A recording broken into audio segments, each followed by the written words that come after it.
Spider-Man 1. Now, what I find weird about this movie is on Rotten Tomatoes, the audience score is 67%. And to reviews back in the day apparently didn't like this movie at all. And after rewatching this movie for the thousandth time, I don't get it. I actually think that this movie is really good. I think Spider Man 2 is way better than Spider Man 1, obviously. And Spider Man 3 is Spider Man 3. But I don't hate Spider Man 3 either. But Spider Man 1 is a really good superhero movie that is enjoyable and great. Is it good? Yes. Was it new at the time when it first came out? Of course. And it blew up. So apparently, this movie was the highest grossing box office movie opening weekend at the time. Well, not anymore. But at the time, it was. It made like over $100 million. Now, I remember Little John. I remember when this movie first came out, and my dad took me to this movie when it first came out, and I loved it then. And then we got the Spider-Man on DVD, and I watched it so much that it had scratches on it.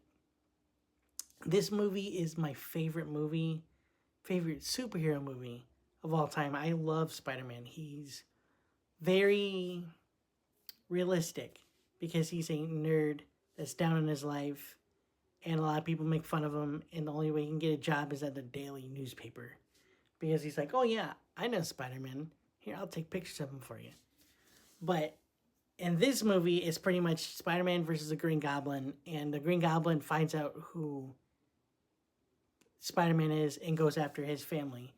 Aunt May, Mary Jane, and when he finds that out, he's like, okay, well, I'll just terrorize your family. I'm going to terrorize your family and terrorize your girlfriend. And Peter realizes this, and he's like, oh no. And then Mary Jane gets kidnapped, and you see him dangling the fairy and Mary Jane, and he's like, here, you choose. Boop. And just releases them, and he's like, well, I gotta save both. And I thought, in my mind, when at the time, I was like, oh, they're gonna do a Gwen Stacy on Mary Jane? Because that would have been a thing that they would have done. Because they would have been like, snap. But no, they don't do that. The ending is a little Sam Raimi when he dies and he goes, oh. And I guess that's a little Sam Raimi. Because he wouldn't have said, oh, in the moment. He would have been like, oh. Now, do I like James Franco in this movie? He's okay. James Franco is okay in this movie. He was new to acting at this time. He's okay. Him as a villain, I don't buy him as a villain. I've never bought James Franco as a villain. It's kind of dumb.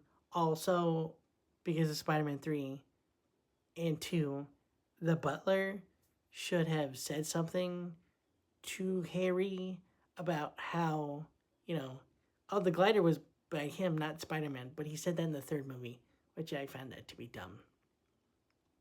Could have told him in the first one, hey, it wasn't Spider-Man, it was himself. But whatever.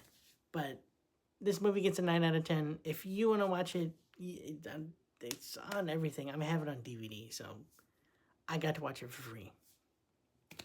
I'm going to review Spider-Man 2 tomorrow as well. But if you like this video, 1 million subscribers, 1 million likes, let's see if we can do it.